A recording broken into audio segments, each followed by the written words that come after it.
찬양 감사드립니다. 오늘 하루도 평안하셨습니까?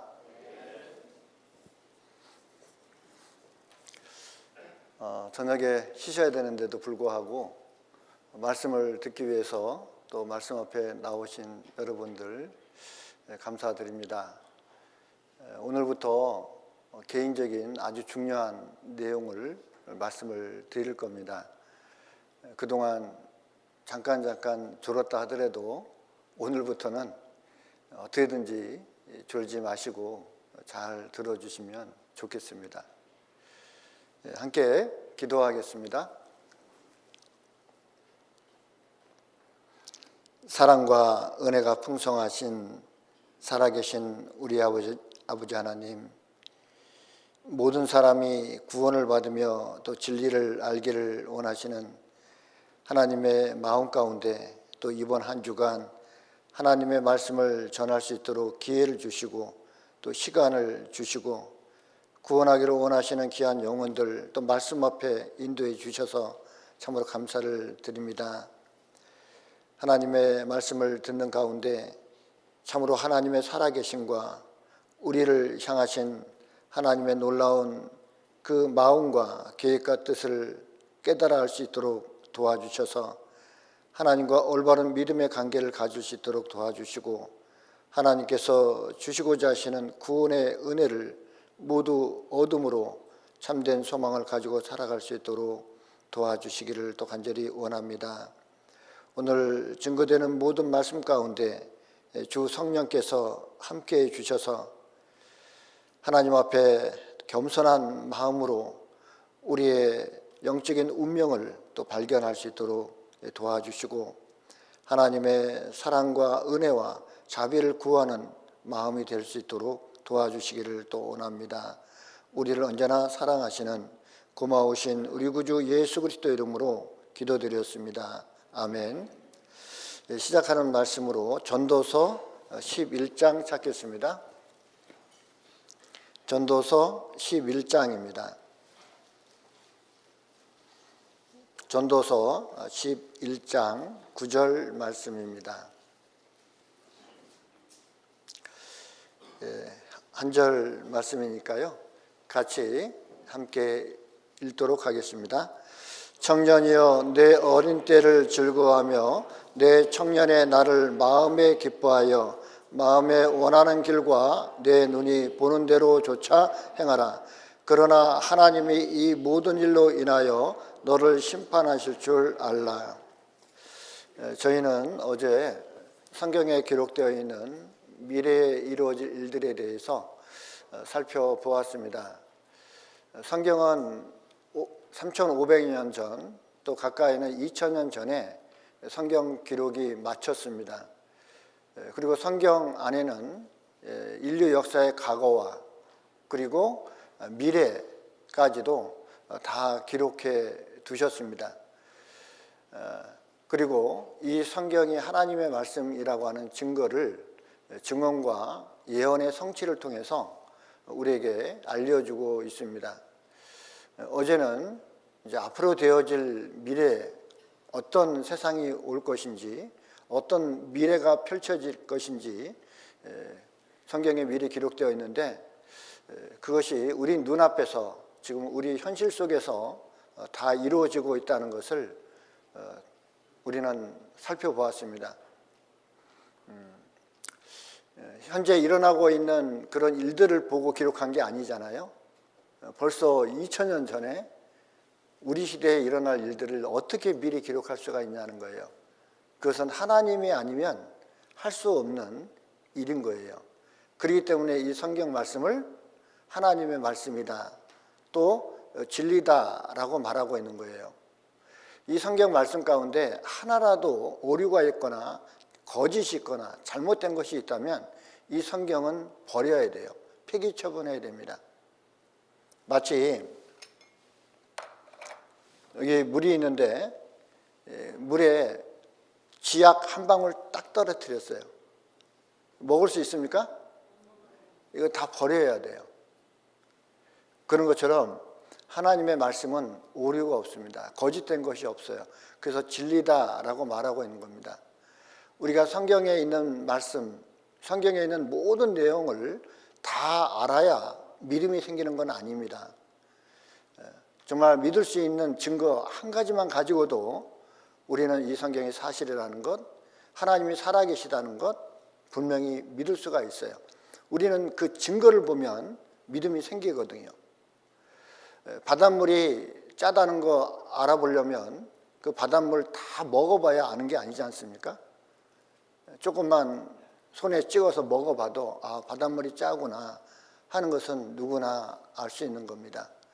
그래서 성경에 내가 믿을 수 있는 근거 하나만 가지고도 우리는 하나님을 쉽게 믿을 수가 있어요. 하나님을 믿는 것을 아주 어렵게 만들어 놨으면 누가 믿겠습니까? 지식 있는 사람들만 깨달을 수 있고, 돈 많은 사람들만 깨달을 수 있고, 젊은 사람들만 깨달을 수 있고, 뭐 그렇게 해놨다면 이건 보편적인 것이 아니지 않습니까? 모든 사람이 구원받기를 원하면 아주 쉽게 누구든지 이 사실을 깨달을 수 있도록 하시는 거예요. 그래서 진리는 복잡한 것이 아니라 아주 단순한 겁니다. 우리는 성경을 진리라고 하지 않습니까? 진리는 사실이라는 뜻이에요.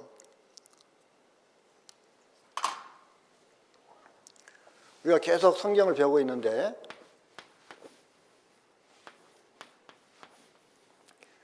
성경은 뭐라고요? 진리. 진리는 거짓이 없다는 겁니다. 변함이 없다 그 뜻이에요. 시대에 따라서 변하면 그건 진리라고 할 수가 없습니다. 그래서 저희를 진리로 거룩하게 하옵소서, 아버지의 말씀은 진리니이다 라고 말씀을 하고 있거든요. 하나님의 말씀이 진리라는 겁니다.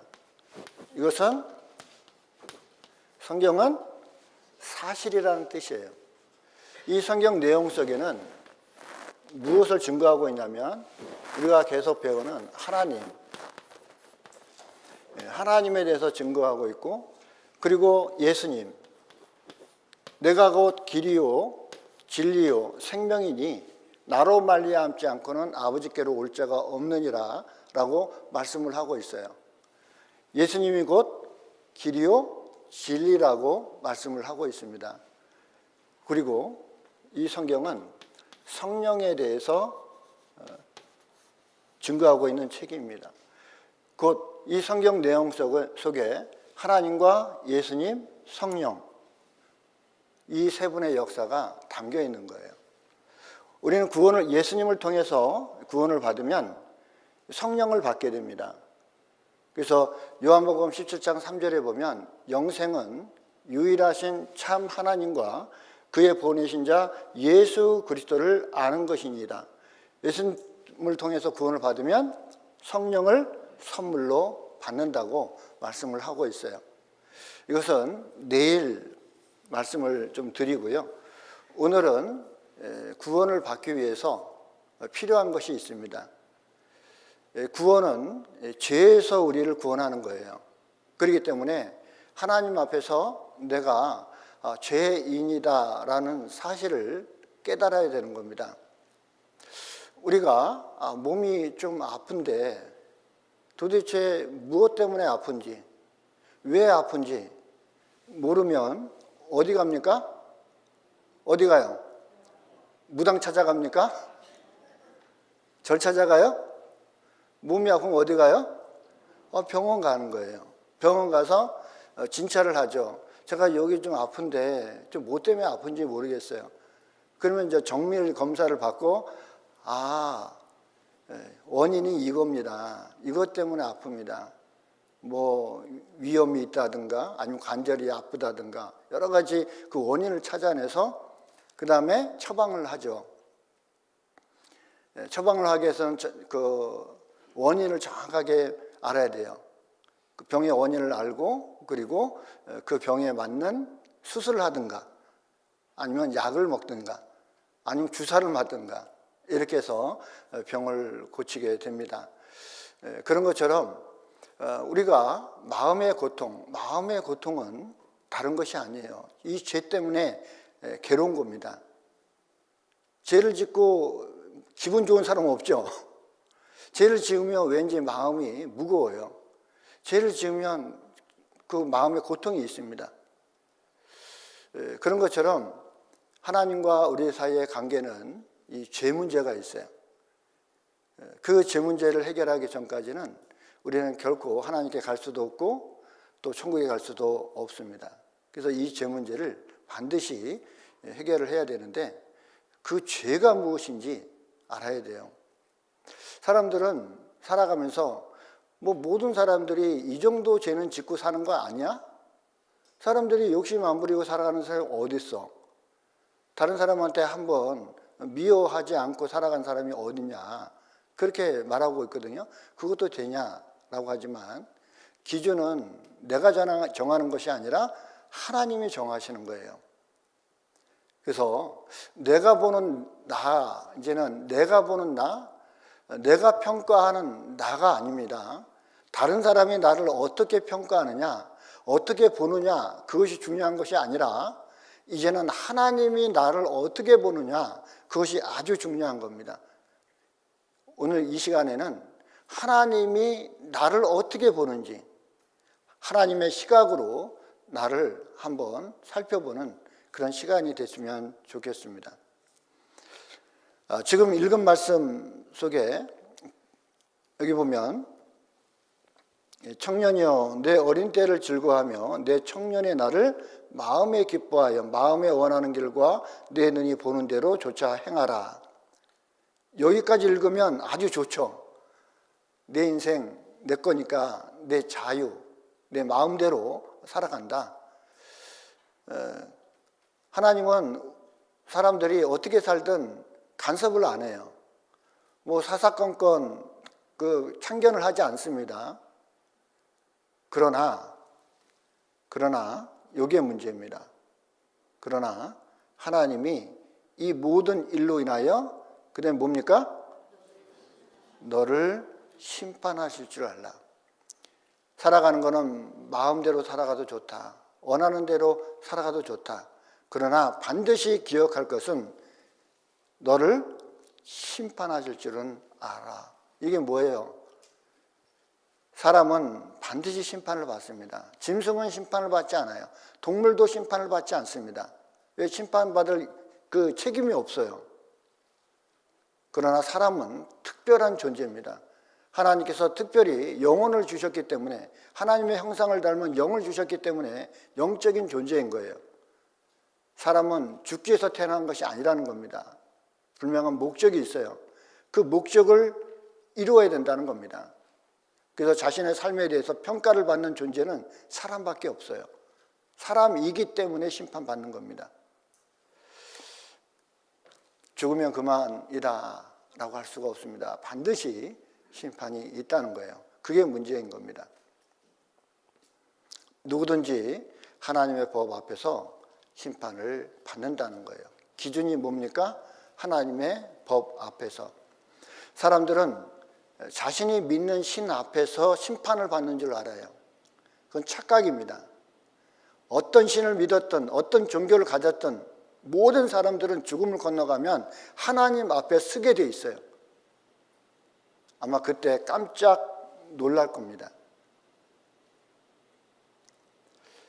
그러기 전에 당황하고 깜짝 놀라기 전에 우리가 살았을 때 이 문제를 해결해야 된다는 거예요. 사람은 왜 심판을 받는가? 사람은 영혼을 가진 존재이기 때문에 심판을 받습니다. 죽음 건너편에 영원한 세상이 있기 때문에 그래요. 천국과 지옥이 있기 때문에 그렇습니다. 천국과 지옥, 누가 천국 가고 누가 지옥 가느냐 그 뜻이죠. 하나님은 공평하신 분입니다.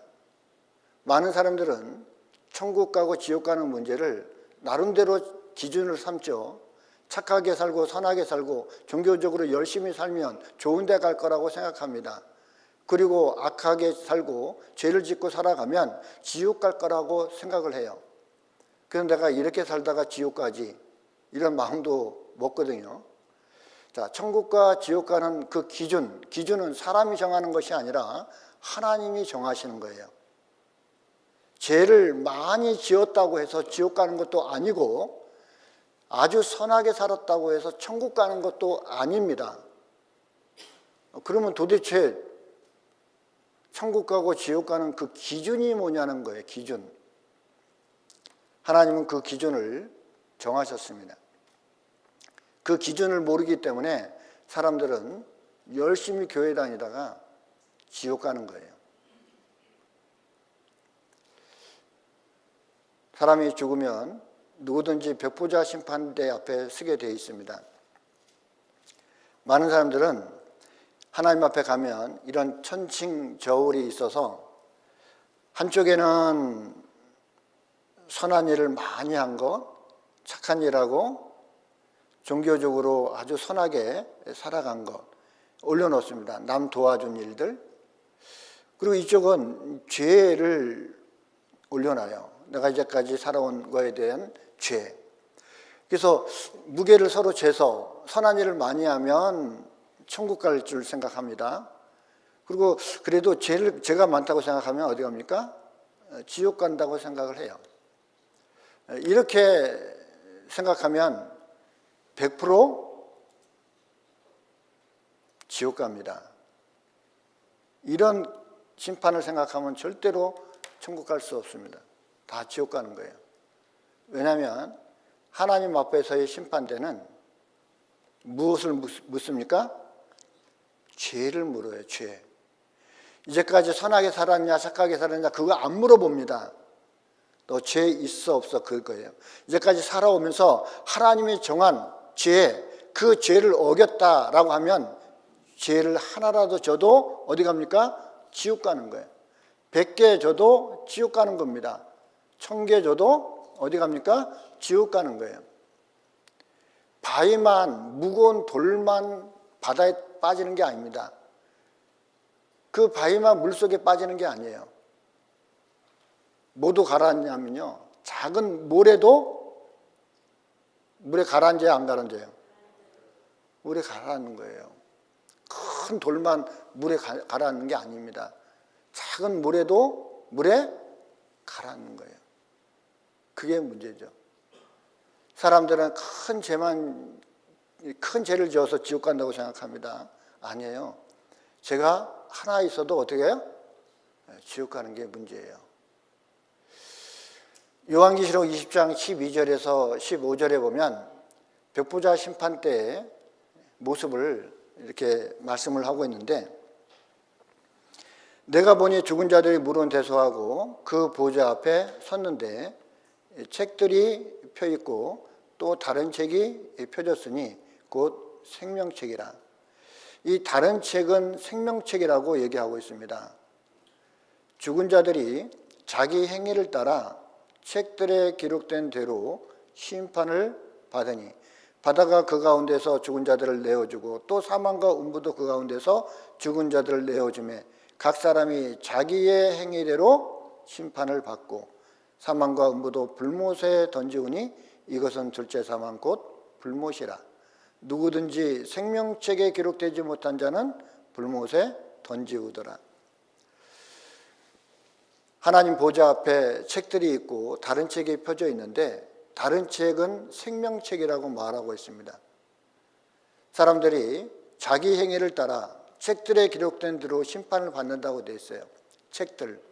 하나님의 법 앞에서 또는 이제까지 살아온 태어나서 죽을 때까지 자신이 지은 제 모든 목록이 하나님 앞에 가 있습니다.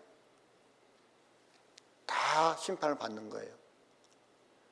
어디서 죽었든 그 시체를 찾지 못하지만 골짜기에서 죽었든 깊은 바다에서 죽었든 하나님이 다 끄집어냅니다. 다 찾아내요. 그리고 자기 행위대로 심판을 받는다고. 이 책들에 기록된 대로 심판을 받으면 한 명도 예외 없이 불못에 던지는다 그랬어요. 이 불못, 둘째 사망 곧 불못인데 유황 불못을 얘기합니다. 바로 지옥을 얘기해요. 불타는 지옥, 유황불이 끓고 있는 그 지옥에 들어갑니다. 생명책에 기록되지 못한 자는, 천국 가는 사람들은 생명책에 자신의 이름이 기록되어 있어요. 거기에 기록되어 있지 않은 사람은 다 어디 가요? 지옥 가는 겁니다. 그러면 누가 생명책에 기록되고 누가 생명책에 기록되지 않느냐는 거죠. 사람은 태어나서 살아갑니다. 어떻게 살아왔든 누구든지 죽음 앞에 서게 돼 있어요. 그리고 죽음으로 모든 것이 끝나는 것이 아니라 죽음을 건너가면 심판이 기다립니다. 그 심판 앞에 모든 사람들은 서게 돼 있어요. 그리고 책들에 기록된 대로 자신이 이제까지 살아온 모든 것에 대한 죄의 목록이 다 있습니다. 하나님의 법 앞에서 심판을 받을 거예요. 모든 사람들은 그 지옥의 운명 가운데 있습니다. 그런데 죽음을 건너가기 전에 이 죄의 문제를 해결한 사람, 예수님을 통해서 자신의 죄 문제를 해결한 사람은 생명책에 기록되게 되어 있습니다. 구원을 받는 거예요. 이 사람은 어디 갑니까? 천국 가는 거예요. 죽음을 건너가기 전에 반드시 해결을 해야 된다, 그 뜻입니다. 죽음을 건너가면 기회가 없어요. 기회가 없습니다. 하나님은 우리가 이 땅에 살아가는 동안, 생명이 있는 동안 기회를 주는 거예요. 내가 오늘 하루 살아가고 있습니까? 그는 하루 기회를 주는 거예요. 하나님은 모든 사람이 구원을 받기를 원합니다. 한 명도 이루어지는 것이 하나님의 뜻이 아니라고 되어 있거든요. 하나님께서 이 세상을 지금 하루하루 힘겹게 이끌어가고 있습니다. 역사의 수레바퀴를 하나님이 지금 이끌어가고 있어요. 많은 사람들이 하나님을 믿어서 하나님 앞에 올바로 살아서 착한 일을 해서 아닙니다. 많은 사람들은 하나님을 거역하고 살아가고 있어요. 하나님을 무시하고 살아가고 있습니다. 하나님을 등지고 살아가요. 하나님은 그거를 보면서도 하루하루 우리에게 기회를 주고 있는 겁니다. 구원받을 수 있는 기회를 우리에게 주는 거예요. 그것을 끝까지 거부했다면, 죽음을 건너가면 이제는 기회가 없는 거예요. 그게 문제입니다. 전도서 12장 13절에서 14절에 보면 일의 결국을 다 들었으니 하나님을 경외하고 그 명령을 지킬지어다. 이것이 사람의 본분이니라. 같이 읽겠습니다. 하나님은 모든 행위와 모든 은밀한 일을 선악간에 심판하시리라 그랬습니다. 하나님은 모든 행위, 겉으로 드러난 행위입니다. 나도 알고 남도 아는 그런 죄를 얘기해요. 그리고 모든 은밀한 일, 나만 아는 죄, 아무도 모르고 나만 알고 있는 죄만 있습니다. 남들에게 말하기 부끄러운 일도 있습니다. 그런 모든 것들은 누가 알고 있습니까? 하나님이 알고 있다는 거예요.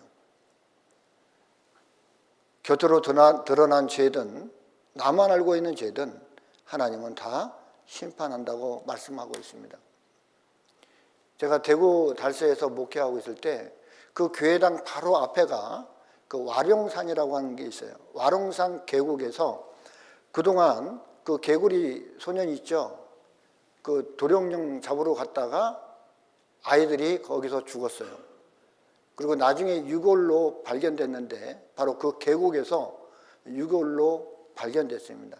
지금도 아이들이 왜 죽었는지, 범인이 누구인지 못 찾았어요. 미제 사건으로 남겨져 있습니다. 그 범인을 못 찾았다고 해서 하나님이 모를까요?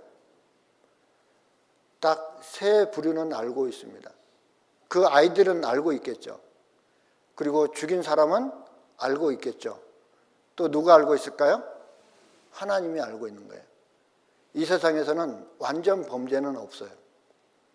이 세상에서 사람의 눈은 피해갈 수 있어도 하나님의 눈은 절대로 피할 수가 없는 거예요. 그게 문제인 겁니다. 내가 무슨 죄가 있길래 나에게 죄인이라고 말합니까? 저는 아무런 죄가 없습니다. 정말 없습니까? 이 사람이 생각하는 죄는 아주 큰 죄만 생각하고 있는 거예요. 조그만 죄는 죄라고 인정하지 않는 거죠.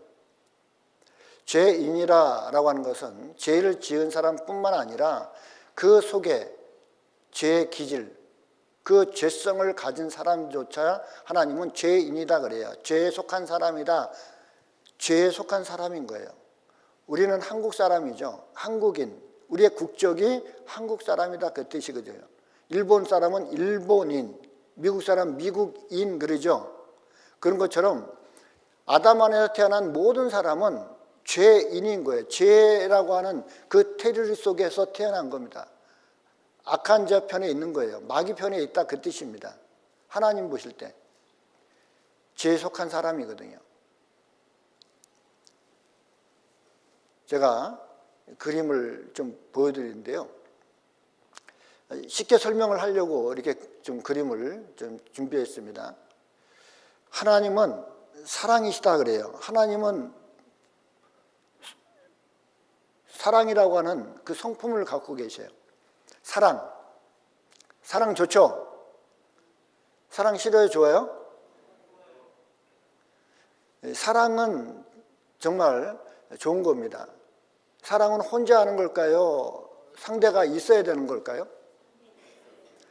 사랑이 이루어지려면 상대가 있어야 되는 거예요. 혼자 사랑하는 것은 사랑이 아니거든요. 짝사랑이에요. 하나님은 사랑이신데 그 사랑, 누구를 사랑하셨을까요? 바로 사람을 사랑하신 거예요. 하나님은 사랑의 짝으로 사람을 만드셨습니다. 그리고 하나님의 영광, 하나님의 사랑의 짝이 되기 위한 그 조건이 바로 선악과 시험이었던 겁니다.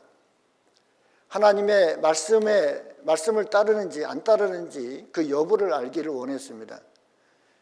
사랑하지 않으면 그 말을 안 따르겠죠. 그래서 선악을 알게 하는 나무 실과를 먹지 마라. 먹는 날에는 정령 죽으리라 그랬습니다. 근데 이 마귀는 타락한 천사예요. 하나님의 자리에 앉으려다가 교만해서 쫓겨난 존재가 마귀입니다. 타락한 천사가 마귀가 됐어요. 이 마귀를 보내기 위해서 만든 형벌의 장소가 지옥인 거예요. 지옥. 그런데 문제는 사람들이 이 지옥에 가는 게 문제죠. 마귀는 먹으라, 죽지 않는다고 유혹을 했습니다. 그러면 아담과 하와는 하나님의 말씀을 들어야 될까요? 마귀 말을 들어야 될까요? 하나님 말씀을 들어야 되잖아요. 근데 마귀 말을 듣게 됩니다. 그래서 하나님 편이 아니라 이제는 마귀 편이 됐어요. 그리고 인간과 하나님 사이는 이 죄땀이 가로막혀 있습니다. 사랑이 끊어져 버린 거예요. 영혼이 죽었습니다. 그래서 아담은 마귀 말을 듣고 죄를 받아들인 거예요. 죄. 이 죄는 하나님이 주시는 게 아닙니다. 이 죄의 기질은 이 마귀가 주는 거예요. 마귀, 타락한 마귀. 그래서 먹으라고 거짓말을 했죠. 죽지 않는다고 거짓말을 했습니다. 그리고 욕심을 부렸습니다. 하나님 자리에 앉으려다가. 그리고 미움, 시기, 질투, 이런 온갖 죄를 받아들인 겁니다. 죄는요, 모든 죄는 이 안에서 다 파생이 됩니다. 욕심이 잉태한 즉 죄를 낳고 죄가 장성한 즉 사망을 낳느니라. 모든 죄의 시작은 욕심부터 시작됩니다. 그렇지 않아요? 욕심 때문에 사람은 자기 인생이 망가질 수도 있습니다. 내가 그때 욕심을 부리지 않았으면, 내가 그때 조금만 욕심만 덜 부렸으면, 그런 후회도 하죠. 욕심이 자신의 인생을 망가뜨릴 수도 있습니다. 그래서 사람은 이 죄 가운데 태어나서 죄를 짓고 살아가는 그런 운명 가운데 있어요. 그러다가 죽으면 어디 갑니까? 마귀가 가는 이 지옥에 가는 운명 속에 있는 거예요. 하나님은 그것을 말씀하고 있는 겁니다. 이걸 깨달으라는 거예요. 죄인에게 선하게 살아라, 착하게 살아라, 이런 걸 요구하는 게 아닙니다. 지옥 가는 사람한테 뭘 요구하겠습니까? 먼저 제 문제를 해결하고 돌아오라고. 호세아 6장 7절에는 저희는 아담처럼 언약을 어기고 거기서 내게 패역을 행하였느니라. 누구처럼요? 아담처럼 언약을 어기고. 아담이 하나님의 언약을 어겼잖아요. 죄를 받아들였습니다. 온 인류가 죄 가운데 빠진 거예요. 마귀의 권세 아래 놓이게 됐습니다. 로마서 5장 19절에 한 사람의 순종치 아니함으로 많은 사람이 죄인 된 것 같이. 한 사람이 누굽니까? 아담 한 사람. 그래서 죄의 시작은 아담으로부터 시작해서 죄가 시작이 됐습니다. 그리고 아들 그 가인이 그 동생 아벨을 죽였잖아요. 그래서 첫 살인자가 됐습니다. 로마서 5장 12절에는 이름으로 한 사람으로 말미암아 죄가 세상에 들어오고 죄로 말미암아 사망이 왔나니 이와 같이 모든 사람이 죄를 지었으므로 사망이 모든 사람에게 이르렀느니라. 그래서 죄의 시작은 한 사람부터 시작했다라고 말씀을 하고 있는 겁니다. 이 세상에 있는 모든 사람 80억이 넘는데 이 모든 사람은 다 아담의 자손인 겁니다. 각 사람, 나 개인을 두고 보면 나는 태어나기 전에 어디 있었습니까? 아버지 속에 있었어요. 아버지는 할아버지 속에 있었겠죠. 할아버지는 증조할아버지 속에, 증조할아버지는 고조할아버지. 그리고 쭉 올라가면 모든 민족은 한 사람을 만납니다. 바로 아담. 결국은 이 아담 속에 모든 인류가 다 이 안에 포함되어 있는 거예요. 그러므로 아담의 운명은 모든 인류의 운명이 되어버린 겁니다. 죄를 지어서 죄인이 된 사람은 아담 한 사람이에요. 우리는 아담 씨를 받았기 때문에 죄인으로 태어나는 것이고요. 여기에 시편 51편 5절에 보면 이 말씀은 다윗이 기록했습니다. 다윗은 하나님의 사람이에요. 하나님과 마음이 합한 사람입니다. 그런데 그가 우리아의 아내 밧세바를 보고 음욕을 품고 간음을 하고 그 간음죄를 가리기 위해서 또 우리아까지 전쟁터에 내보내서 죽게 합니다. 결국은 간음죄를 짓고 살인죄까지 지은 사람이에요. 그것을 하나님이 지적해 하셨습니다. 그랬을 때 이 다윗은 그걸 숨기지 않고 회개하고 자백했습니다. 네, 맞습니다. 내가 죄악 중에 출생하였으며 모친이 죄 중에 나를 잉태하였나이다. 나는 선한 줄 알았는데 나는 죄인입니다. 난 태어났을 때부터 죄인입니다 하고 고백을 했어요. 하나님은 그의 모든 죄를 용서했습니다. 이 율법에 의하면 간음죄, 살인죄 이건 돌맞아 죽을 일입니다. 사망이에요, 사망. 근데 그것을 용서하셨어요, 하나님은. 시편 58편 3절에 악인은 모태에서부터 멀어졌으며 나면서부터 곁길로 나아가 거짓을 말하는도다. 결국은 사람은 태어나면서부터 죄를 품고 태어나는 겁니다. 평생 죄를 지을 그 기질을 가지고 태어나는 거예요. 죄인의 올바른 정의는 죄를 져서 죄인이 되는 것이 아니라 죄인이기 때문에 죄를 짓고 살아간다라고 하는 것이 많습니다. 자, 이 두 아이가 서로 사이가 좋아요. 근데 이 아이가 아주 얼굴이 참 찌그러졌습니다. 왜 그럴까요? 시기 질투, 시기와 질투와 미움, 이 마음이 이 안에서 지금 나오는 거예요. 부모가 이렇게 가르쳐 줬습니까? 시기 질투하고 미워하라고 가르쳤어요? 아니에요. 본성적으로 나오는 겁니다. 이 아이는 정말 질 수 있는 건 다 지고 있죠. 욕심부립니다. 그리고 동생이 태어나면 얼굴에다 이렇게 그려가지고요. 이제 못 살게 굴죠. 아이가 오니까 한 방 딱 때립니다. 아이고. 이런 시기하는 마음이 어렸을 때부터 있는 거예요. 이게 흘겨보는 거 보세요. 이 부모가 이렇게 가르칩니까? 마음이 안 좋으면 너 이렇게 흘겨봐. 그렇게 뭐 째려보는 각도 몇 도로 하고 뭐 안 가르치잖아요. 자연스럽게 이렇게 됩니다. 여기 두 아이가 싸우는데 한번 보세요. 먼저 먹은 동생이 오빠의 햄버거 귀퉁이를 뜯어먹습니다. 진짜 설마. 한민아.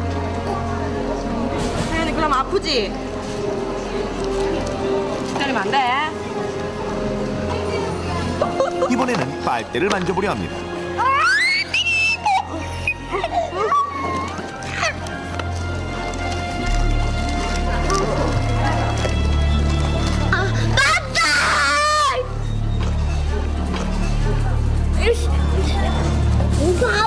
안 돼. 예, 이 아이들이 크면 무엇이 됩니까? 어른이 되는 거예요. 어른. 이 아이들은 아주 유치하게 죄를 짓죠. 유치하게 싸우고. 그런데 어른이 되면 어른스럽게 죄를 짓습니다. 아주 고상하게 죄를 져요. 어른이라고 해서 죄를 짓지 않는 건 아니에요. 여기에 호랑이가 어렸을 때는 개, 강아지하고 같이 이렇게 어울려 있어요. 새끼 때는 정말 맹수의 기질이 안 나타나죠. 근데 이렇게 크면 잡아먹을까요? 안 잡아먹을까요? 걔 잡아먹어요.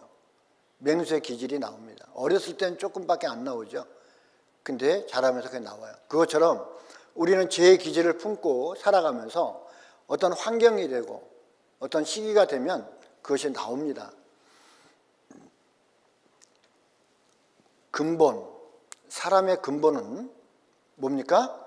죄인인 거예요. 본성으로 보면. 그래서 우리는 어렸을 때부터 살아가면서 계속 죄를 짓고 살아갑니다. 어릴 땐 조금 나타나죠. 나이 먹으면 점점 많이 나타납니다. 내가 70년을 살았습니까? 70년 동안 죄를 지은 거예요. 80년 살았습니까? 80년 죄를 짓고 살아가는 겁니다. 내가 하루를 살았다면 하루 동안에도 죄를 지었다는 거예요. 그래서 찬송가 가사에도 이런 것이 있습니다. 내 평생 살아온 길 뒤를 돌아보니 걸음마다 자국마다 다 죄뿐입니다. 쓰리고 아픈 마음 달랠 길이 없어서 골고다 언덕 위를 지금 찾아옵니다. 정말 내 평생 뒤를 돌아보니까 다 자국마다 다 죄뿐입니다. 죄를 느끼는 거예요. 죄를. 어떤 사람은 죄를 짓고도 뻔뻔스러운 사람이 있습니다. 죄를 짓고도 얼굴 하나 변하지 않는 사람들이 있어요. 거짓말을 밥 먹듯이 하고 살아가는 사람이 있습니다. 남 등치고 남에게 폭력을 행하고 그러면서도 뻔뻔스럽게 살아가는 사람이 있어요. 죄를 느끼지 못하죠. 그런데 어떤 사람은 다른 사람에게 말실수 한 번 하고 정말 마음 아픈 말 한마디 던지고요. 밤새도록 잠을 못 잡니다. 내가 그때 왜 그 말을 했을까? 그 말을 들은 그 사람, 그 마음이 어땠을까? 그러면서 자신의 마음이 아파서 잠을 못 자는 사람이 있어요. 죄를 많이 느낀다는 것, 그것은 죄를 많이 지어서가 아닌 거예요. 내 마음속에 그런 죄성이 있다는 것을 많이 느끼는 사람. 많이 느끼면 느낄수록 자신이 죄인이라는 거 알아요. 많이 지어서 죄인이 되는 게 아니라 내 마음속에 꿈틀거리는 작은 죄도 그 죄 때문에 나를 고통스럽게 한다는 거 알기 때문에 그 죄를 금방 느끼거든요. 그래서 죄인이라는 거 알거든요. 그 사람은 참 구원받기 쉽습니다. 아무리 죄를 얘기해도 내가 왜 죄인이냐? 내가 뭐 흉악한 죄를 졌어, 남 등을 쳤어, 감옥을 갔다 왔어, 난 죄 안 졌어, 그러는 거예요, 사람들은. 그래서 이 다윗이 그렇게 얘기하는 겁니다. 시편 38장 4절에 내 죄악이 내 머리에 넘쳐서 무거운 짐 같으니 감당할 수 없나이다. 이 다윗이 무슨 놈의 죄를 그렇게 많이 졌길래 내 죄악이 내 머리에 넘쳐서 무거운 짐 같다고 이렇게 얘기할까요? 감당할 수 없다고. 다윗은 하나님의 사람입니다. 하나님의 뜻대로 살아가려고 했던 사람이에요. 근데 뭘 느끼고 있는 겁니까? 하나님 앞에 자신의 그 부족함, 연약함, 그리고 죄의 기질, 죄성을 발견하는 겁니다. 그러니까 나는 머리끝부터 발끝까지 하나님 앞에 사는 것이 하나도 없는 죄인입니다. 그렇게 고백하고 있는 거예요. 시편 40장 12절에는 무수한 재앙이 나를 둘러싸고 나의 죄악이 내게 미침으로 우러러 볼 수도 없으며 죄가 나의 머리털보다 많음으로 내 마음이 사라졌습니다. 죄가 얼마나 많다고요? 나의 머리털보다 많다. 정말 내 머리털 숫자 셀 수 있습니까? 없잖아요. 다윗이 이렇게 많은 죄를 지었다는 것보다는 그 마음속에 있는 죄성이 그렇게 많다라고 하는 거예요. 죄의식, 일말의 양심. 양심은 죄를 느낍니다. 하나님께서 우리 속에 양심을 주셨어요. 양심은 우리 인생 가운데 블랙박스와 같습니다. 우리가 비행기 사고가 나면 제일 먼저 찾아내는 것이 블랙박스예요. 블랙박스는 비행 기록을 저장하고 있거든요. 왜 사고가 났는지, 무엇 때문에 사고가 났는지 그 블랙박스를 조사해 보면 다 나옵니다. 그런 것처럼 하나님 앞에 가면 우리의 양심은 우리의 모든 삶을 기록하고 있기 때문에 다 드러내놓고 있어요. 하나님이 물어보지 않아도 우리 양심은 다 얘기합니다. 이 양심은 우리의 인생을 기록하고 있기 때문에. 그래서 양심은 죄를 의식합니다. 죄를 느끼는 거예요. 아무도 보지 않았지만, 은밀하게 죄를 졌지만 내 양심의 소리는 있거든요. 너 그러면 안 돼. 너 그러면 큰일 나. 너 그러면 하나님한테 혼나. 이런 양심의 소리가 있거든요. 근데 그 양심의 소리를 사람들은 막아요. 양심을 때로는 버리기도 하죠. 어떤 사람은 양심이 화인을 맞아서 무뎌져 있습니다. 죄를 짓고도 죄를 느끼지 못하는 사람을 우리는 뭐라고 그럽니까? 양심에 털난 사람. 그렇게 말하잖아요. 그죠?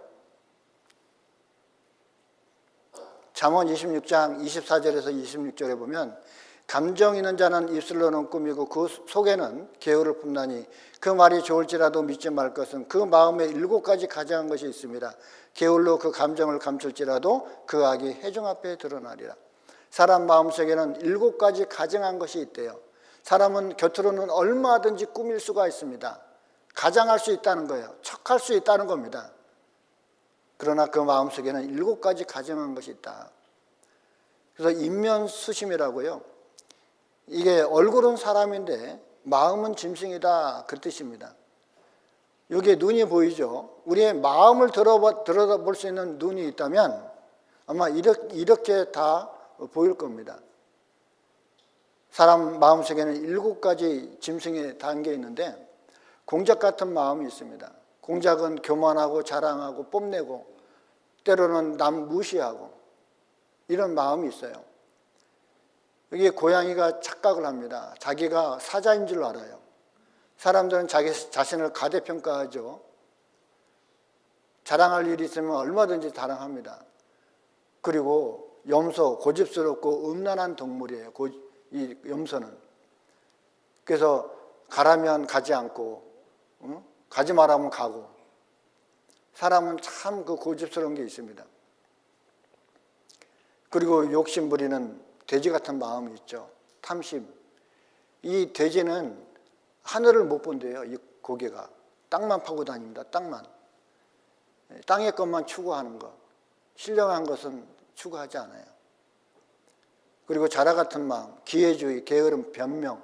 이 자라는 특징이 고개를 쑥 내밀었다가 쑥 집어넣고 하잖아요. 유리하면 쑥 내밀고 내가 했다 그러고, 불리하면 쑥 집어넣고 내가 안 했다고 숨어버리고, 이런 비겁한 마음 갖고 있습니다. 그리고 이 표범 같은 마음, 아주 싸납고 화를 내고 폭력적이고 폭언을 하고, 남자들은 특히 술을 안 마시면 아주 참 신사 같은데, 술만 먹었다면 막 사자로 변하는 사람이 있어요. 사람도 정말 아무리 예쁜 여자도 지나가다가 발을 밟으면 뭐라고 그럴까요? 화를 내죠. 지렁이도 밟으면 꿈틀거린다고. 우리가 그런 마음이 있습니다. 그리고 여기 간사한 마음, 독사 같은 마음, 거짓말하고 독소를 내뿜고, 그래서 독을 쏘잖아요. 독을 쏘는 것처럼 사람의 입에서 독이 확 나와요. 그리고 이 개구리 같은 마음, 수근수근하고 비방하고 남 험담하고, 그래서 개골 밤새도록 개골, 아들 손자 며느리 다 모여서 밤새도록 개골. 참 남 말하기를 참 좋아하잖아요, 사람은. 성경에도 보면 남의 말하기를 좋아하는 자의 말은 별식과 같아서 뱃속 깊은 데로 내려가느니라. 사람은 참 남의 말하기를 좋아합니다. 이런 7가지 가증한 마음이 누구 마음일까요? 내 마음이에요. 옆집 아저씨, 앞집 아줌마 마음이 아니라 바로 내 마음속에 다 들어있는 거예요. 여기 삼지창을 갖고 있는 마귀가, 사단이 푹푹 쑤시죠. 그래서 환경이 되고 때가 되면 나와요. 평소 때는 없는 것 같아요. 그런데 그런 상황이 되면 툭 나옵니다. 사람의 영혼은 여호와의 등불이라 사람의 깊은 속을 살피느니라 그랬습니다. 우리의 마음속을 살피는 분이 누굴까요? 하나님이신 거예요. 나의 모든 마음의 생각과 행동들을 사람들 앞에서 영상으로 만들어서 보여준다면, 여기 앉아서 보실 분 계세요? 막 튼다 그러면 스톱! 그럴 거예요.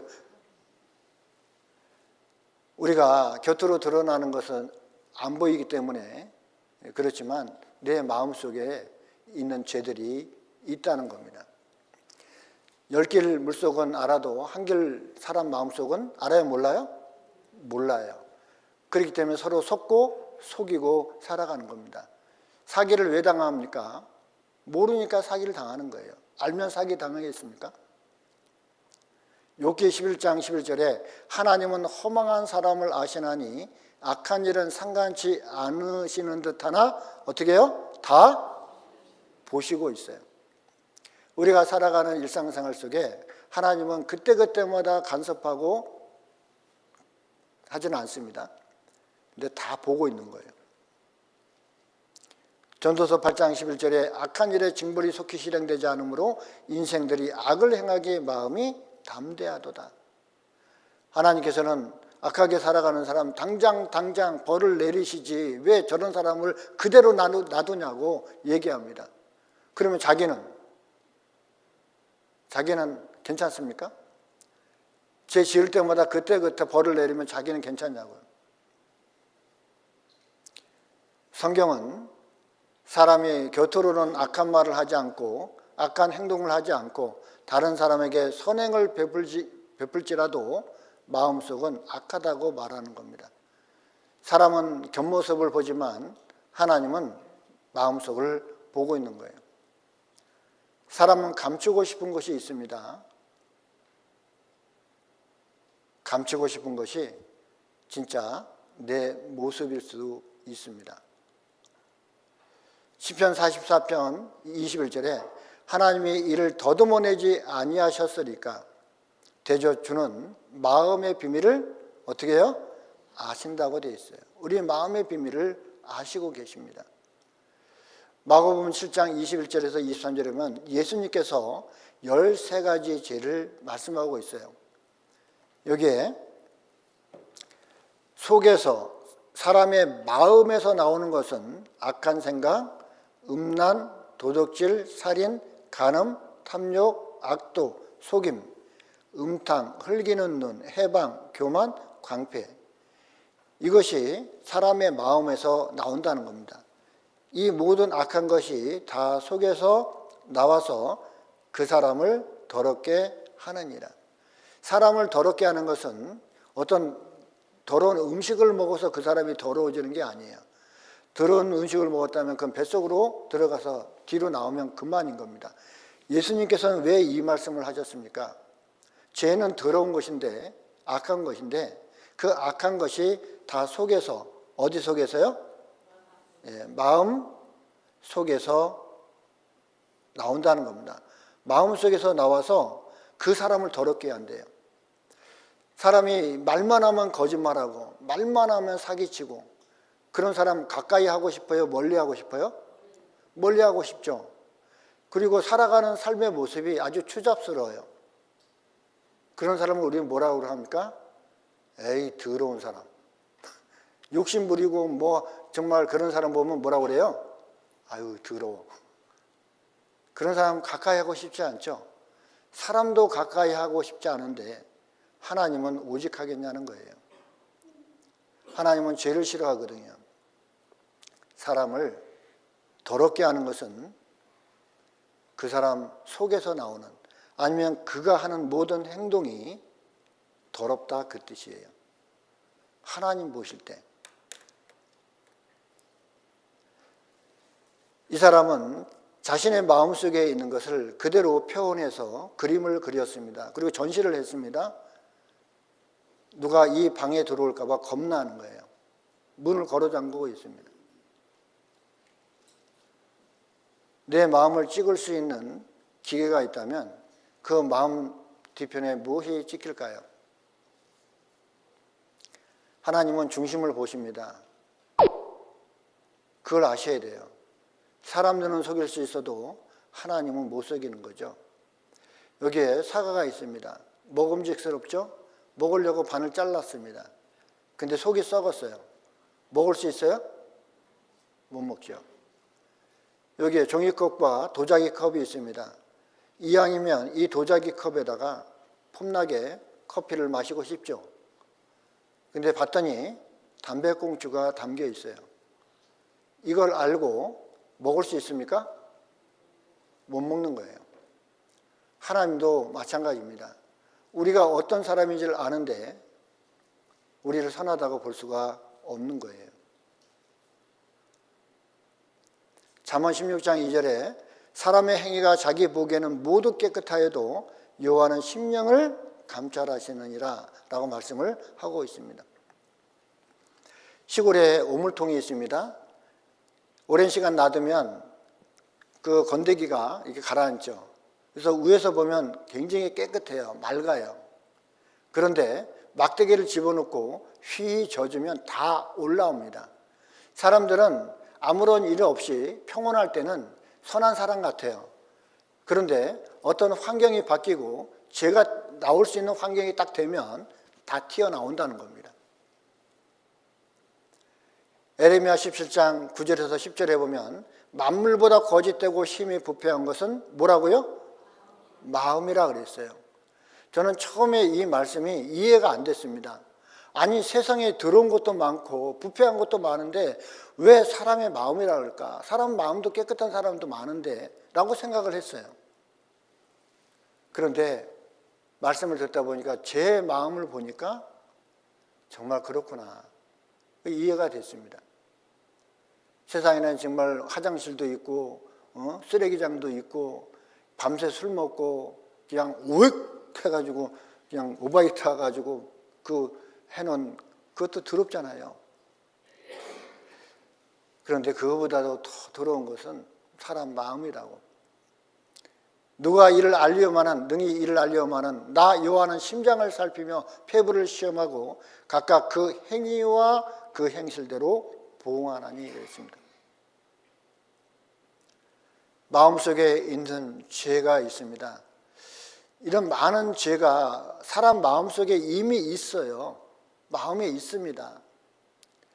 그 죄의 기질을 가지고 태어나기 때문에 화내는 거, 분내는 거, 음란, 욕심, 거짓말, 그리고 척하는 거, 뭐 도둑질, 살인, 간음, 뭐 음탕, 욕하는 거, 폭력을 쓰고 자랑하는 거, 시기 질투하는 거, 이 모든 것이 마음속에 있습니다. 특히 뭐 종교를 갖고 있다든가 교회를 다니고 있는 사람들은 또 척하는 걸 좋아하죠. 척. 믿음이 있는 척, 경건한 척, 거룩한 척. 그 척을 참 많이 해요. 꾸미는 길을 잘한다는 겁니다.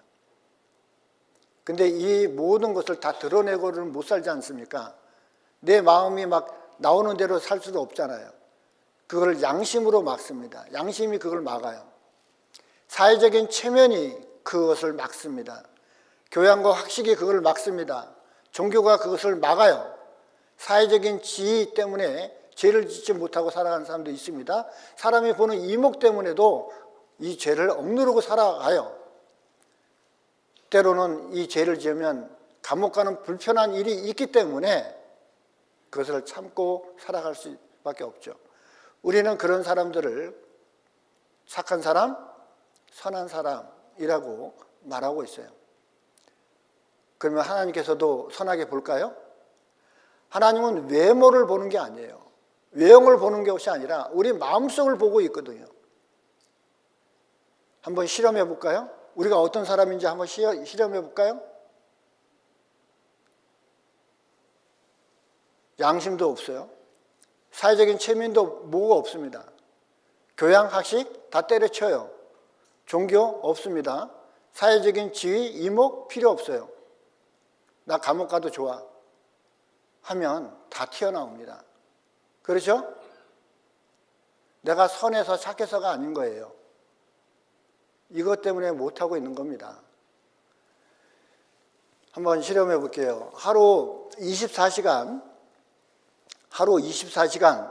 공주시 시민에게 법을 하나 딱 정했습니다. 하루 24시간 동안 무엇을 해도 어떤 죄를 져도 묻지 않겠다라고 하루 동안 법을 공포를 했습니다. 진짜예요. 어떤 죄를 져도 무엇을 해도 묻지 않겠다. 그 법이 딱 발효가 되면 여러분 무엇부터 하실래요? 은행 찾아가겠죠.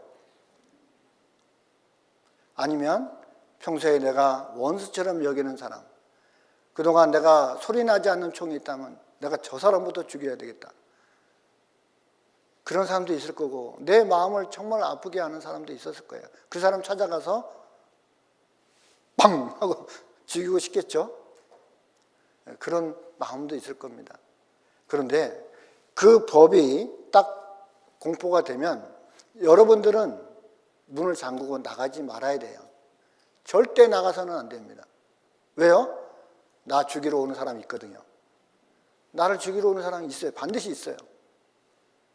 그러면 그 법의 공포가 되면 이 공주시가 살기 좋은 세상이 될까요? 무법천지가 될까요?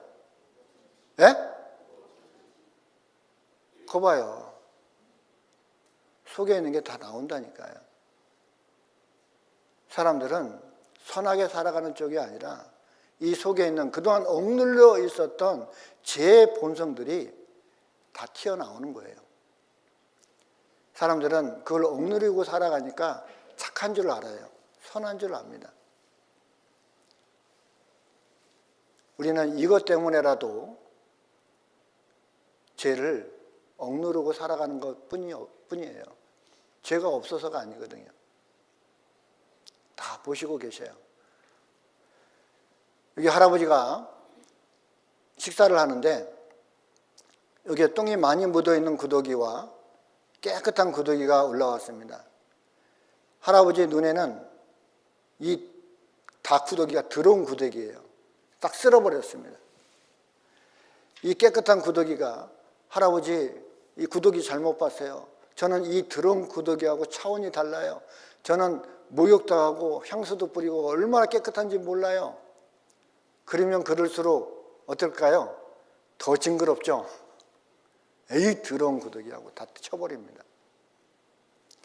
할아버지의 눈에는 똥이 많이 묻었던 깨끗하던 다 더러운 구더기인 것처럼 하나님 보실 때 모든 사람은 죄를 적게 짓고 살아가든 보통 짓고 살아가든 많이 짓고 살아가든 하나님은 다 너나 다 똑같이 더러운 죄인이다 그런 거예요. 사람들이 볼 때는 차별이 있죠. 죄를 좀 덜 짓고 살아가는 사람 선한 사람이라고 합니다. 그런데 하나님 보실 때는 다 더러운 죄인 거예요. 욥기 25장 4절에서 6절에 보면 그런즉 하나님 앞에서 사람이 어찌 의롭다 하며 분역에서 난 자가 어찌 깨끗하다 하랴. 하나님의 눈에는 달이라도 명랑치 못하고 별도 깨끗이 못하거든 하물며 벌레인 사람 구더기 인생이랴. 하나님의 눈에는 사람을 벌레처럼 구더기처럼 보는 거예요. 사람은 사람에게 이 벌레 같은 사람, 구더기 같은 사람 그렇게 말을 못합니다. 왜요? 다 똑같은 사람이 누가 누구에게 뭐라고 할 수가 있겠습니까? 이거는 하나님이 말씀하시는 거예요. 하나님 보실 때 하나님의 눈으로 보니까 사람들은 다 벌레요 구더기 같다 그 뜻이에요. 이게 뭔지 아십니까? 구더기예요, 구더기. 깨끗해요, 더러워요? 예? 더럽죠? 우리는 이걸 보면서 아우 더러워 그럽니다. 그런데 이 구더기는요, 여기가 천국이야. 먹을 것 많죠. 환경 좋죠. 너무너무 좋은 거예요. 바글바글 거리면서 남들보다 조금 더 먹으려고 살고 있는 겁니다. 보는 시각이 다른 거예요. 사람들이 이 세상을 볼 때는 깨끗한 것처럼 보이지만 하나님 보실 때는 우리의 마음속 죄를 보거든요. 악한 거를 보는 거예요. 그렇기 때문에 깨끗하게 볼 수가 없어요. 욥기 14장 4절에 누가 깨끗한 것을 더러운 것 가운데서 낼 수 있으리까? 하나도 없나이다 그랬습니다. 제가 어렸을 때 그 재래식 화장실이 있어요. 그때는 눈깔 사탕 하나 사면요 한 반나절은 먹을 수 있어요. 잘 안 녹거든요. 얼마나 맛있는지. 그걸 아껴 먹으려고 호주머니에 넣어놨다가 볼일 본다고 바지 내리는데 화장실에 똑 떨어졌어요. 그거 꺼내서 먹을 수 있습니까? 못 먹어요. 왜요? 똥이 발라져 있거든요. 마찬가지로 우리가 하는 선은 죄가 발려져 있는 선인 거예요. 그래서 하나님이 받을 수가 없는 거예요.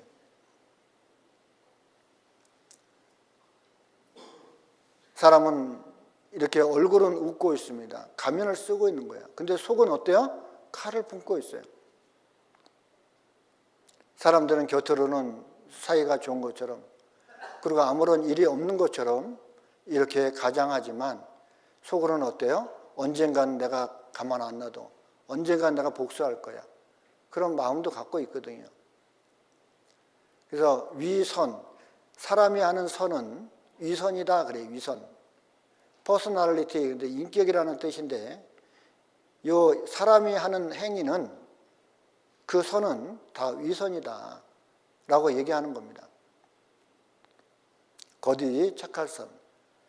그래서 퍼스널리티, 인격은 호스나라고 하는 그 그리스어 어원을 갖고 있는데 가면, 외적인 인격을 얘기합니다. 그래서 인격이 좋다, 그 사람 인격이 좋다, 그것은 좋은 가면을 쓴 사람이다 그 뜻이에요.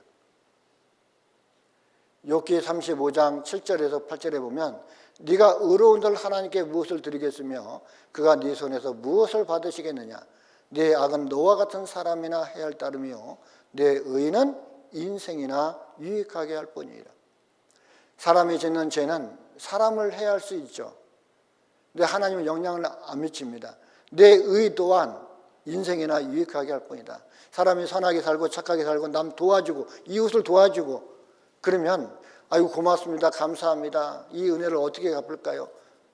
당신 같은 사람이 천국 못 가면 누가 가겠습니까? 라고 부추겨 세워도 하나님 보실 때는 내 의는 사람들에게는 좋게 할지 몰라도 하나님께는 받을 수가 없다. 왜? 죄가 발려져 있기 때문에. 그 죄가 있는 깨끗하지 못한 곳에서 어떻게 깨끗한 것이 나올 수가 있겠습니까? 잘 들어주셔서 5분간 휴식하겠습니다.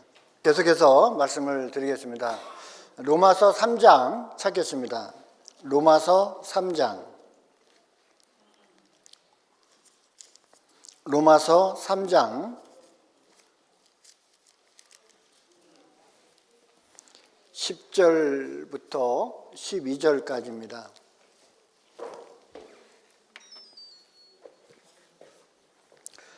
로마서 3장 10절부터 12절까지 말씀을 같이 읽겠습니다. 기록한 바 의인은 없나니 하나도 없으며 깨닫는 자도 없고 하나님을 찾는 자도 없고 다 치우쳐 한 가지로 무익하게 되고 선을 행하는 자는 없나니 하나도 없도다. 하나님께서 이렇게 말씀하고 계십니다. 기록된 바 의인은 없나니 하나도 없으며, 이 의인이라고 하는 것은 죄를 한 번도 짓지 않은 사람, 죄를 한 번도 짓지 않은 사람을 의인이라고 그래요. 죄가 하나도 없는 사람. 그 사람이 세상에 있다고요, 없다고요? 하나도 없다고 말하고 있습니다. 맞죠? 깨닫는 자도 없고 하나님을 찾는 자도 없고 다 치우쳐 한 가지로 무익하게 되고 선을 행하는 자는 없나니 하나도 없도다. 사람이 뭐 죄만 짓고 살아갑니까? 선한 일도 하고 착한 일도 하고 하지 않습니까? 그런데 하나님께서는 선을 행하는 자는 없나니 하나도 없대요. 이 선은 하나님께서 정하신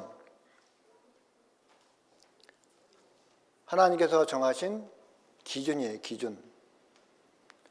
하나님께서 정하신 그 기준에 도달할 사람이 하나도 없다는 뜻이에요. 사람들은 착한 일도 하고 선한 일도 하고 하지만 그것이 하나님이 정하신 기준에는 도달하지 못한다, 그 뜻이거든요.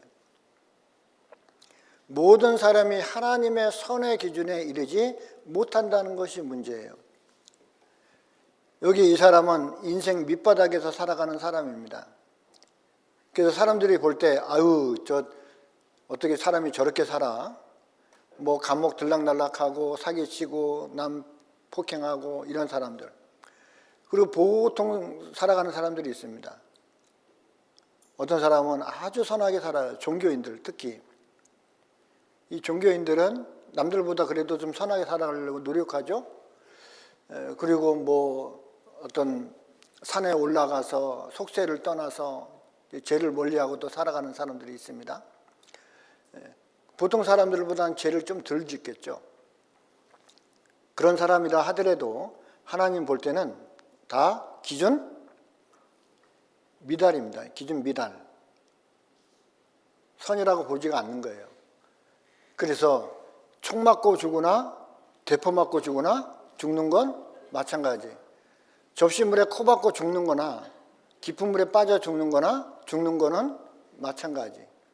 1분 늦어서 차 못 타는 거나 10분 늦어서 차 못 타는 거나 못하는 것은 마찬가지예요.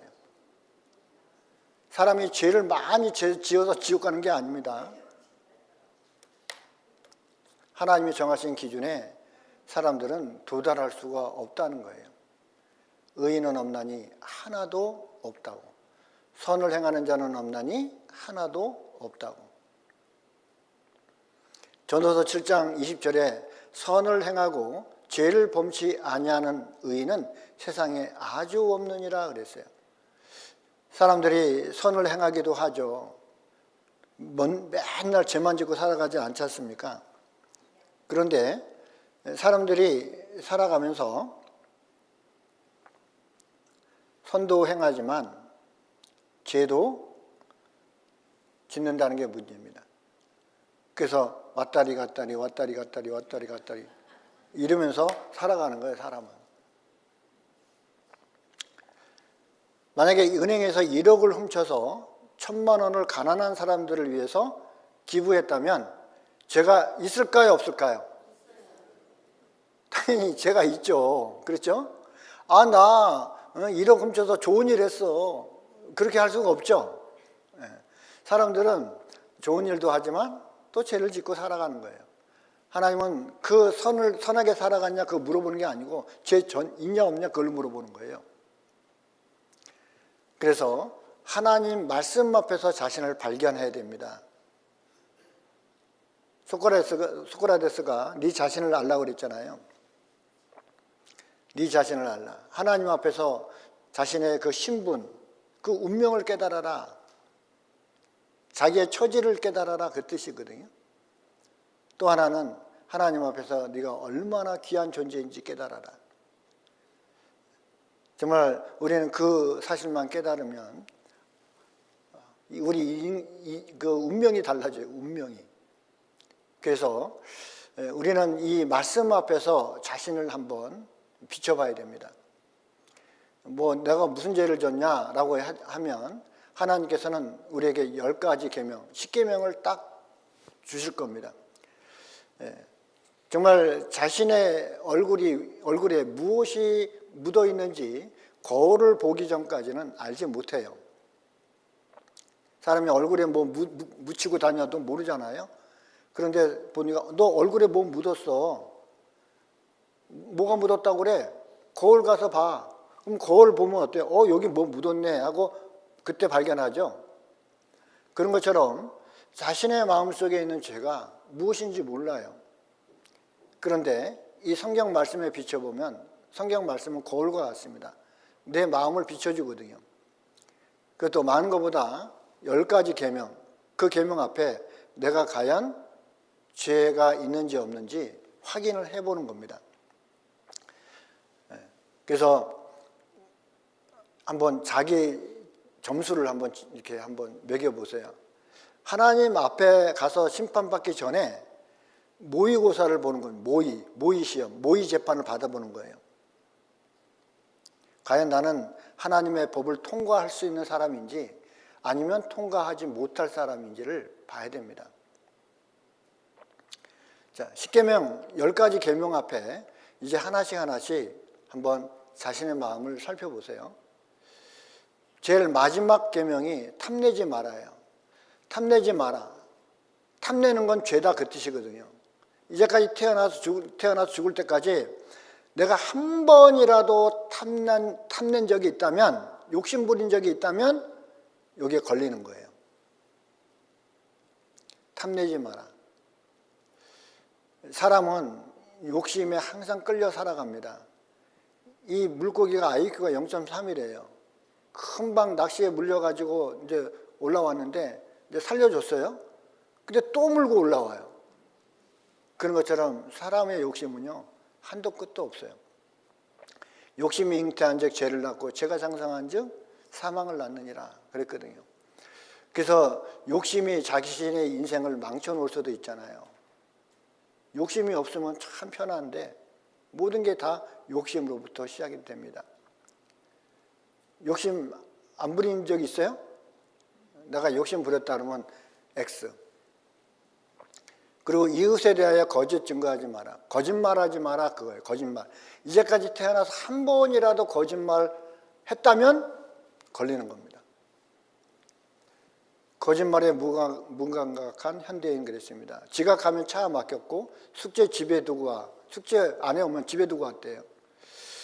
제가 해남에 가서 이제 이걸 얘기했어요. 지각하면 차 막겠다 그랬더니 해남은 차가 안 막힌대요.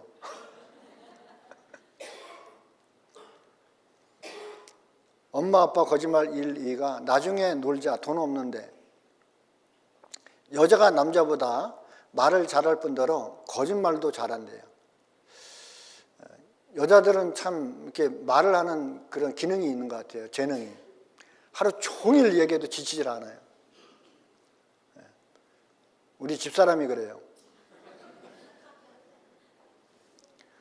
거짓말은 인간의 표준말, 하루 평균 200번씩 거짓말을 한대요. 이건 이제 조사를 했어요. 옆에다가 녹음기 딱 채워놓고 하루 동안 무슨 말을 하는지 다 녹음을 했는데 하루에 8분에 한 번꼴로 거짓말을 한대요. 8분에 한 번꼴로. 그래서 하루에 200번 거짓말을 한다고 밝혀진 거예요. 내가 의식하고 하든 의식하지 않고 하든 거짓말을 하는 거예요. 성경에 보면 네가 무슨 무익한 말을 하든지 그 말로 인해서 심판을 받는다고 되어 있거든요. 벽에다 낙서하고 이거 누가 그랬어? 그러면 어린아이들도 내가 안 했어 그래요. 뻔한 거짓말을 하는 거예요. 하고 나서도 내가 안 했대. 어릴 때부터 그렇게 거짓말을 한다고요. 그리고 도둑질하지 마라. 남의 거 훔치는 거 이거 도둑질입니다. 어렸을 때 뭐 서리하고 남의 밭에 가서 서리하고 무슨 뭐 참외서리, 수박서리 있죠. 이게 다 도둑인 거예요. 또 학용품 슬쩍한 적도 있고 또 문방구에 가서 또 뭐 훔치기도 하고 이거 다 이제 도둑질입니다. 신문에 났는데 200원 훔친 10대 구속 기소됐습니다. 200만 원도 아니고 200원 훔쳤다고 구속 기소가 된 거예요. 소시지 17개 8,900원어치 훔치다가 징역 8개월. 작은 것도 훔치면 죄입니다. 떨어진 밤 주웠는데 등산객이 입건됐대요. 특히 여기 공주는 밤이 많이 나죠. 지나가다가 밤 주웠으면 큰일 나요. 걸립니다. 그동안 그 잃어버린 거 다 물어줘야 돼요. 이 할머니 지나가다가 이제 두리번 하더니 이 수족관에 손을 딱 집어넣습니다. 그러더니 뭔가 딱 나왔어요.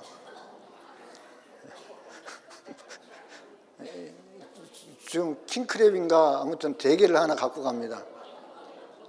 자, 여기서 주인이 앞에 서 있으면 이거 갖고 가야 안 갖고 가요? 못 갖고 가죠. 두리번 사람이 없다고 생각하니까 갖고 가는 겁니다. 누구나 다 이런 환경이 되면 욕심이 나와요. 견물생심이라고 욕심이 나는 겁니다. 도로에 떨어진 현금 든 손가방을 주워가는데 이 사람이 입건됐습니다.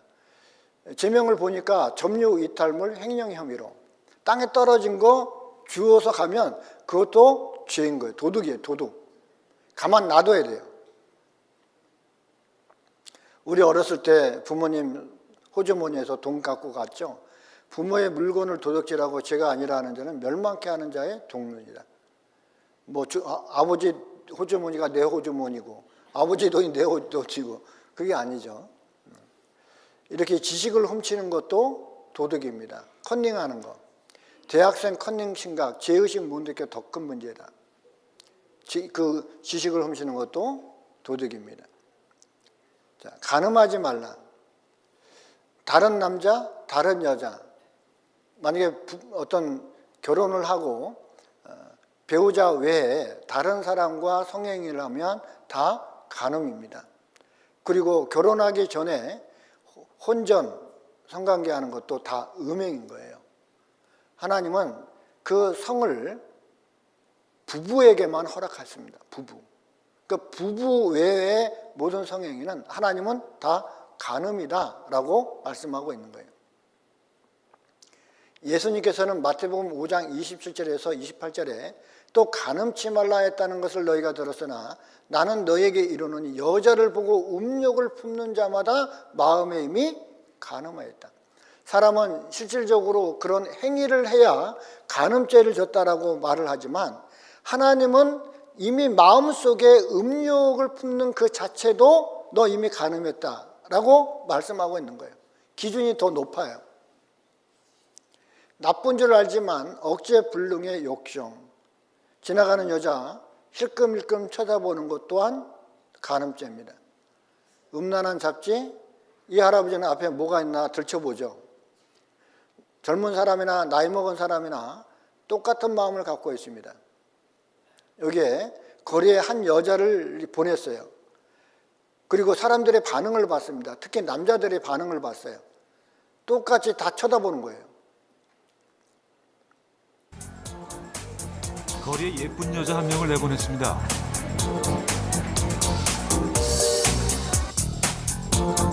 그리고 남자들의 반응을 살펴봤습니다.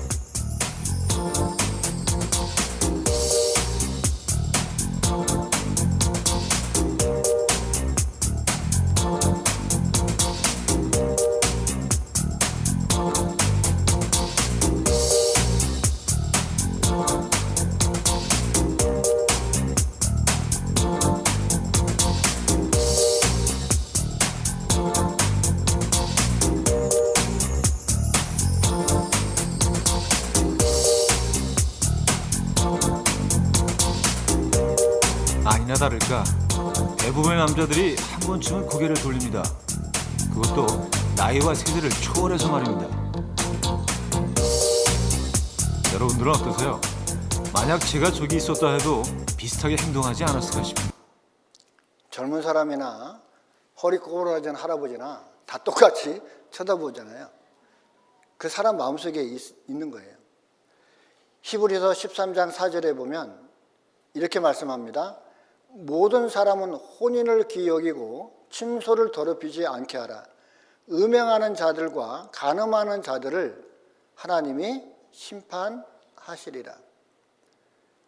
그래서 요즘 젊은 사람들의 문제가 결혼하기 전에 뭐 혼전 관계를 갖는 거, 그건 아무렇지 않게 생각을 해요.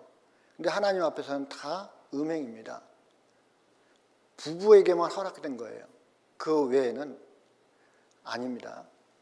그래서 배우자를 두고 다른 남자, 다른 여자 그 간음하는 거예요. 다 하나님이 심판하신다고 되어 있어요. 사랑한다면 혼전 성관계 오케이. 우리나라도 77%가 괜찮다 그렇게 말하고 있습니다. 하나님이 정한 법을 무너뜨리고 있어요. 그게 뭐가 죄냐라고. 사랑에 빠진 게 죄는 아니잖아. 어떤 드라마에 나오는 대사죠. 사랑 자체는 죄가 아니죠. 근데 뭐예요? 사랑이 왜곡된 거예요.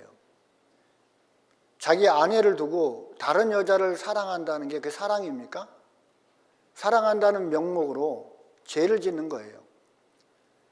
자신의 배우자의 마음을 아프게 하고 그 마음에 못질을 하면서 무슨 사랑이냐고요. 이건 잘못된 거죠. 바람 피운다 법적 정의는 성관계 없어도 마음이 끌린 상태라고 법적으로 판결을 했습니다. 정신적 애인도 불륜이다. 간통 아니라도 부부정조 위배했다. 위자료 지급하라고 판결했습니다. 헤어지자니 두렵고 살려니 괴롭고 마음은 남남 부부. 자, 살인하지 마라. 다른 건 몰라도 나는 이거는 지켰어 라고 생각할 수 있겠죠. 그런데 예수님께서는 기준을 더 높입니다. 마태복음 5장 21절에서 22절에 옛사람에게 말한 바 살인치 말라 누구든지 살인하면 심판을 받게 되리라 하였다는 것을 너희가 들었으나 나는 너희에게 이르노니 형제에게 노하는 자마다, 노한다는 것은 화내고 분내는 거예요.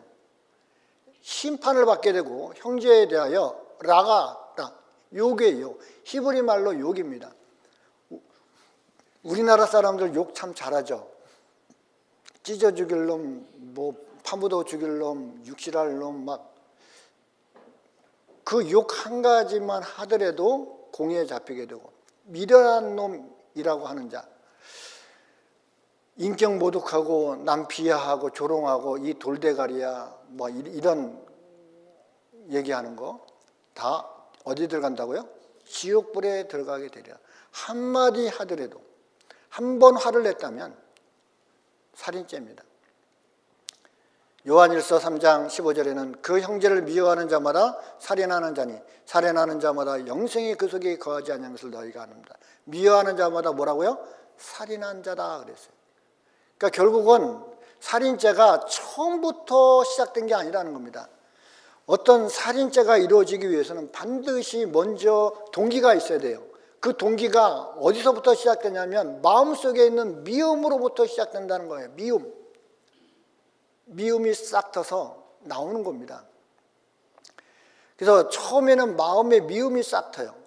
그리고 못 참으면 얼굴로 나옵니다. 성내고 울그락불그락하고 막 합니다. 그러다가 더 못 참으면 입으로 나오죠. 이 죽일 놈 살릴 놈 그러면서. 그리고 더 못 참으면 옆에 무기가 있잖아요. 칼이 있으면 죽고 푹 쑤십니다. 속초에서 살인 사건이 났는데 그 양쪽에 횟집을 하고 있는 집이에요. 양쪽에. 근데 처음에 사소한 것 때문에 다투다가 거기는 횟집이니까 칼이 많이 있잖아요. 손에 쥐인 거 그냥 쑤셨습니다. 죽인 거예요. 결국은 살인죄를 짓는 것은 처음부터 뭐 살인한 게 아니에요. 감옥에 가잖아요. 살인죄를 짓고 온 사람들 얼굴 보면 전부 다 살인범 이렇게 써 있는 게 아니에요. 정말 선하게 이거 어떻게 이 사람이 사람 죽였을까? 사연을 들어보면 그냥 욱하다가 어쩌다가 싸움이 시작해서 했는데 밀쳤는데 사람이 죽일 수도 있어요. 싸움은 처음부터 마치 방축에서 물이 새는 것처럼 시작이 됩니다. 그래서 싸움이 시작되기 전에 시비를 그치라고. 모든 시작은 작은 불씨로부터 시작됩니다. 작은 게 대수로운 게 아닙니다. 로마서 3장 13절에 저희 목구멍은 열린 무덤이요 그 혀로는 속임을 베풀며 그 입술에는 독사의 독이 있고. 사람은 무기를 가지고 사람을 죽일 수도 있지만 이 새치 혀를 가지고도 사람을 죽일 수가 있습니다. 어떤 몸에 난 상처는 금방 아물기도 하지 않습니까? 근데 마음에 난 상처는 굉장히 오래 가요. 말로 받은 상처. 무기를 가지고 사람을 죽이는 것이 아닙니다. 독사의 독이 사람을 죽이는 것처럼 사람의 말이 사람을 죽여요. 제가 대구에 있을 때 신문 기사가 났습니다. 어느 고등학교 여학생이 자신 살고 있는 아파트 옥상에서 투신 자살을 한 거예요. 죽은 거예요. 그래서 왜 죽었는가 경찰들이 조사를 했습니다. 경찰들이 조사를 하다 보니까 그날 시험 성적표를 받아왔어요. 엄마가 그걸 보고 화를 냈습니다. 성적표를 딱 보더니 야 이년아 이것도 성적이라도 받아왔어 이년아? 나가 죽어 이년아. 그래버린 거예요. 야 옆집에 걔를 봐라. 걔는 엄마 아버지가 정말 뒷바라지도 잘 못해주고 학원 보내줄 돈이 없어서 학원도 못 간다. 근데 이번에 1등 했다더라 이년아 하면서 팍 집어 던졌어요. 나가 죽어. 못해준 게 뭐가 있어? 그러니까 이 아이가요. 그래 나는 이 집에 있어야 집만 된다. 나가 죽어야지. 그러면서 그날 저녁에 옥상에 올라가서 떨어져 죽은 거예요. 누가 죽였습니까? 무엇으로? 칼로? 입으로. 사람은 얼마든지 입으로 죽일 수가 있어요. 우리는 얼마나 많이 사람을 입으로 죽입니까? 죽일 놈 살릴 놈 하면서. 사람의 입에서 나오는 독은 이 독사의 독보다 더 강해요. 그래서 마태복음 12장 35절에서 36절에 보면 내가 너에게 이르노니 사람이 무슨 무익한 말을 하든지 심판날에 이에 대하여 신문을 받으니 내 말로 의롭다함을 받고 내 말로 정죄함을 받으리라. 사람이 무심코 던진 말 심판받습니다. 아니면 쓸데없이 던진 말, 아무 생각 없이 던진 말. 사람들은 아무 생각 없이 돌을 던지지만 그 돌 때문에 개구리가 죽어요. 맞아 죽어요. 다 심판을 받습니다.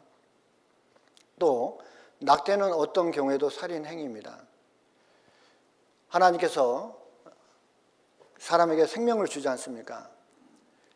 그 사람으로서의 생명의 시작은 그 난자와 정자가 서로 이렇게 만나면서 그 수정이 되지 않습니까? 그때부터 생명의 시작인 거예요. 하나님은 거기부터 생명의 시작입니다. 근데 사람들은 이 불필요하다고 마치 혹 띄어내듯이 띄어내버립니다. 띄어내라고. 하나님이 주신 생명이거든요. 뱃속에 있을 때는 생명이 아닙니까? 이 세상 밖에 나와서 그때 사람을 죽이면 살인죄라고 그래요. 엄마 뱃속에 있을 때는. 그건 살인죄 아닙니까? 낙태죄 폐지하라고 여자들이 들고 일어났습니다. 12주째 완벽한 인간이다. 생명의 싹 훼손은 엄청난 죄악이다. 이 사람은 낙태를 합법적으로 하라고 이렇게 홍보를 하고 있어요. 비정한 낙태 의사 살인죄 구속을